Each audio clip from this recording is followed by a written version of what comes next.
You have been drinking Coca-Cola your whole life. You think you understand it. But one night in Atlanta, a car stopped in the wrong place, right at the edge of a privately owned estate spanning dozens of acres. Inside were two bodies, a man, a woman, and a gun that did not belong to either of them. Behind that car stood a mansion most Americans had never seen. No sign, no open gate, no explanation. If you think this was just an isolated crime, you've already missed the most important part, because that place was not just a house. It was the unofficial center of power behind a consumer empire worth billions of dollars. While millions of Americans held a Coca-Cola bottle that cost only a few cents, not far away, decisions were being made in silence. No records, no titles, no public accountability. Then a murder happened, and strangely, the story almost vanished from public history. No thorough investigation, no complete explanation. Only gaps that money seemed to blur. What caused a place of such power to nearly disappear from memory? Why a legacy tied to joy, refreshment, and childhood carries such a heavy shadow? And if the truth was once covered up, who benefited from that silence? This is not just a story about a mansion. It is a story about a system, about how power operates behind walls the public is never allowed to cross.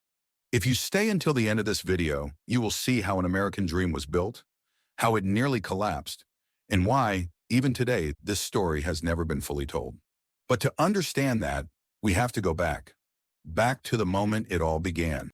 When a man named Asa Candler decided to build not just a brand for the world, but a kingdom the world was never meant to see. If you want to keep uncovering the hidden power behind familiar icons, like the video and subscribe to the channel so you don't miss what comes next. Why was a brand meant for everyone run from a world almost no one was allowed to enter? Atlanta, late 19th century. A southern city still trapped in the shadow of the Civil War. Red dust on the streets, low wooden houses. Money was scarce. Power rested in very few hands. While most Atlantans crowded into small homes, on the northeastern edge of the city, a piece of land began to be fenced off. Tall fences, heavy gates, no nameplates, no signs. This would later be known as Briarcliff. The man behind the land was Asa Candler. He was not the inventor of Coca-Cola, not a scientist, not a glamorous figure of his era. Asa Candler was a businessman, a man who understood the value of control. He did not see Coca-Cola as a drink, but as a habit that could be repeated every day. In 1888, he bought the full formula and ownership of Coca-Cola for about $2,300. A number that sounds small, even at the time. Back then, $2,300 could buy a modest wooden house on the outskirts of Atlanta, or pay a laborer's wages for several years, or purchase a few strong horses and a solid wagon. It was not enough to build a large factory, not enough to buy dozens of acres of land, not enough to build an empire, but it was enough to buy a formula, a name, and absolute control. This decision changed everything. From that moment on, Coca-Cola was no longer just a drink. It became an asset, and power began accumulating from a deal that seemed harmless. Coca-Cola sold for just a few cents. Anyone could afford it. Anyone could drink it. But the place where the man who controlled it lived was the opposite. Briarcliff was not built like a home. It was designed as a controlled zone. Long entrances, obstructed sightlines, indirect pathways. Strangers stood out immediately. As Coca-Cola spread from Atlanta to the south and then across the United States, Briarcliff expanded with it. Dozens of acres, multiple auxiliary buildings, housing for servants completely separated from the main living quarters. Servants did not share entrances, did not share schedules, did not share space. This was not convenience. This was hierarchy. And it was here that the private meetings began, not public parties, no invitations, no newspaper mentions. According to fragmented records that remain, guests often arrived at Briarcliff in the evening. By horse carriage, later by automobile, entering through side gates. No one in Atlanta was informed who they were. No one knew how long they stayed. No one knew what those conversations covered. Only that the next morning, certain decisions took effect. No documents, no signatures, no trace. Briarcliff was not a government building. But it functioned as an unofficial center of power. Conversations took place behind closed doors. No minutes, no recordings, no evidence. And this is the key point. When power does not need to appear in public, it becomes far harder to control. By then, Coca-Cola was no longer a small business. Revenue grew, influence expanded. Asa Candler's name surfaced in Atlanta's political and social networks. But real power did not live in the newspapers. It lived behind the fences of Briarcliff. This created a clear moral contradiction, a brand fueled by public affection. Yet its power operated in silence, and that silence was not accidental. Decisions made at Briarcliff could affect the entire city, yet the people of the city never knew how or why. The more successful it became, the more Briarcliff closed itself off. The richer it grew, the wider the gap became, and a question began to form. If it only took $2,300 to buy an empire, what was the real cost society paid? But this was still not Briarcliff's deepest mystery. Because power, once accumulated long enough in the dark, rarely stops at private dinners and quiet deals. And this is where the story turns. Because what happened next was no longer just about power. It involved violence, death, and a night Briarcliff could no longer fully conceal. But this is where the story turns. What happens when power accustomed to darkness first encounters violence? Atlanta, one winter night in the early 20th century. Fog blanketed the roads leading to the outskirts. Gas lamps cast a dull yellow glow. The silence was so deep you could hear wheels crunching on gravel. A car stopped at the edge of the Briarcliff Estate, not at the main gate, not at a designated entrance, as if it did not belong there. Inside were two people, a man, a woman, and they were dead. According to records released later, the gun found in the car did not belong to either victim. No one could explain why it was there. No one could explain why the car stopped precisely at the boundary of private land. And no one could explain why the case was so quickly downplayed. This was not a crime in the city center, not in a working-class neighborhood, not where police routinely handled homicides. It happened next to one of the most powerful estates in Atlanta, and that made all the difference.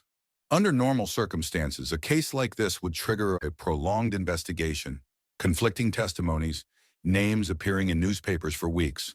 But in this case, the story appeared and then disappeared. No widely circulated crime scene photos. No sustained public questioning. No one stepping forward to explain. Only short, careful news items. Vague, avoiding detail. And Atlanta moved on as if nothing had happened. This was the moment power revealed a dangerous flaw. A system built to operate in silence was never designed to confront public violence. The identities of those entering and leaving Briarcliff at that night were never released. Private meetings near the time of the murder were never discussed. Connections between money, power, and people were severed from the official narrative. According to unverified accounts, some witnesses reported lights on in the main house at unusually late hours. These accounts were never confirmed, never included in official files, but never disproven. They survived only at the edges of the truth, and that was the most dangerous part. Because when no one clearly explains what happened, questions begin to surface. If this was random, why wasn't it investigated like other cases? If it had nothing to do with Briarcliff, why did it happen at its boundary? And if power was not involved, why did silence arrive so quickly? This still does not explain the real mystery, because the murder was not the only thing that disappeared. Trust disappeared with it. In the years that followed, Briarcliff was no longer just known as a luxurious mansion. It became surrounded by whispers, about doors that never opened, about meetings held too late into the night, about decisions no one took responsibility for. No one said Briarcliff caused the murder, but no one dared say it was innocent either. That ambiguity created a deep moral tension, an empire built on pleasure, unable to confront tragedy. Power strong enough to control space, but not transparent enough to accept responsibility. From that moment on, Briarcliff was no longer just a residence. It became a symbol of a dangerous boundary between influence and manipulation, between silence and concealment, between legitimate authority and power beyond oversight. And the most unsettling part was this. There was no sign the system would stop itself. But this is where the story deepens. The murder did not immediately destroy Briarcliff. It created a crack, a small crack, quiet, but irreversible. That crack widened over time, through subsequent decisions, through shifts in control, and through the way society slowly reconsidered what it had once ignored. To understand why Briarcliff could no longer remain what it was, we have to look at what happened next. Not overnight, but over many years. This decision changed everything. Why a power once strong enough to silence an entire city began to collapse from within. After the murder, Briarcliff did not fall apart. But it was no longer whole. The first thing to disappear was not money. It was certainty. Asa Candler's power was never based on formal authority. He did not control through documents, through law, through institutions. He controlled through personal presence. Who was invited to Briarcliff? Who was not? Who received private meetings? Who remained outside? Everything revolved around one man, and that was the kingdom's fatal flaw. As Asa Candler withdrew from public life, as his health declined, as private gatherings became less frequent, the system lost its axis. No one possessed enough authority to replace him. Successors had wealth, but they lacked the fear his name once inspired. No one was sure anymore whether a conversation at Briarcliff still carried weight. And when certainty fades, power begins to slip. Some political connections kept their distance. Some agreements lost priority. Some nighttime meetings stopped altogether. The walls remained tall. But people no longer needed to pass through them. This decision changed everything, because power does not survive on memory. It survives on present effectiveness. At the same time, another force eroded Briarcliff. A new generation of power was emerging in Atlanta. Younger entrepreneurs, investors detached from old loyalties. People no longer intimidated by closed rooms. They operated with contracts, with shares, with new rules. Briarcliff belonged to an older era, a place where power depended on who sat in the room, not what was written down. When the rules changed, Briarcliff became obsolete. But what made it truly fragile was the unresolved memory of the murder. Not enough to destroy the mansion, but enough to make people wary. No one wanted their name tied to a place with an unfinished story. A power once built on silence was now being eroded by that same silence. Then economic pressure arrived. Briarcliff was not just symbolic, it was expensive. Dozens of acres, high maintenance costs, a layout unsuited to modern life. A mansion built to display personal power did not adapt well once that power faded. Keeping Briarcliff was no longer an advantage. It became a burden. And this was the pivotal moment. The decision to let go of Briarcliff was not because of financial need, but because it no longer produced power. A place once used to control could no longer control anything. When power retreated, space changed hands, and that transfer marked the end of a private kingdom. But this is where the story turns again. Briarcliff was not destroyed, it was repurposed. And when a place built to conceal power opens itself to the public, a new question emerges. Does light erase darkness? Or does it simply reveal what was always there? How Briarcliff actually ended, and who rewrote its story. As Asa Candler's influence declined, Briarcliff was no longer a place where decisions were made. But it was still too large an asset to abandon. Dozens of acres, a massive mansion, high upkeep, a legacy filled with contradictions. The Candler family faced a new dilemma. Keeping Briarcliff no longer brought influence, but selling it risked releasing old stories into unfamiliar hands. So a different choice was made. Briarcliff was not sold to another private family. It was transferred to a religious institution. The decision was quiet. No press conference, no detailed explanation, but it completely altered the estate's fate. From a private kingdom, Briarcliff became Briarcliff College, a religious school for women. Rooms once used for late-night meetings became classrooms. Corridors designed to control movement turned into shared spaces. The structure remained. The purpose reversed. But one thing did not change. There was no official effort to fully document what had come before. The murder that once shook Atlanta never appeared in the school's official history. The private meetings were not mentioned. Briarcliff was redefined without confronting its past. This decision erased more than it preserved. Years later, as educational models changed, Briarcliff College closed. The estate changed hands again. This time it became a medical facility, a hospital. Rooms once associated with power now dealt with life and death in a different way. Restricted areas remained closed, but for clinical reasons. Asa Candler's name faded from daily use. Coca-Cola was no longer discussed, yet the old power structure remained embedded in the architecture. And this is the most important detail. Briarcliff was never fully preserved as a historical landmark. No plaques telling the complete story. No tours addressing the controversial past. No effort to publicly reconcile what had been concealed. It was used, not explained. Which means the story did not end in collapse. It ended in memory being edited. A place once defined by silent power was handed to institutions assumed to be moral. Not to judge that choice as right or wrong, but to recognize how deliberately the past was softened. This is the final tension. A legacy can be saved without confronting the full truth. A space can continue to exist without telling its entire story. And when you walk through Briarcliff's gates today, you enter a place that has been rewritten. Not through lies, but through omission. Briarcliff still stands. Not demolished. Not erased from Atlanta's map.